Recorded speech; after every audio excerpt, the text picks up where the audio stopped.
India is among the fastest growing economies in the world, with agriculture contributing to 20% of annual GDP. Challenges exist when it comes to implementing sustainable practices and technology on ground. One such issue is crop stubble burning. Small-scale farmers lack farming equipment, environmental understanding, and see no incentive to use or sell their agricultural waste. This leaves them no choice but to burn their agro-waste after the harvest. About 20 million tons of crop residue is generated annually, burning of which directly contributes to the greenhouse gas and SPM emissions, which fuels climate change in the process.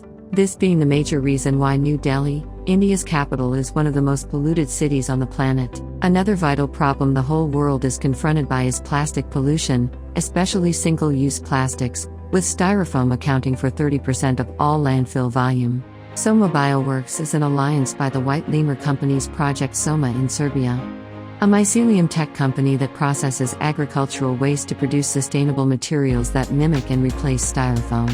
With more than 2 years of deep-rooted research and development in the mycelium space and different types of agricultural residues, we have finally found a sustainable way forward.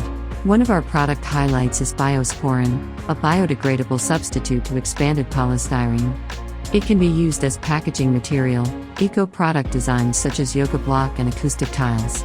Other mushroom-based products include immunin capsules, which are medicinal and known to boost immunity by regulating, strengthening, and restoring the body's normal efficient functioning. Soma Biotech Asia is focused in sustainability research, bioplastics design and product development, and eco-consulting. Join the Mycelium Alliance and license our technology to build solutions for a greener future. Together,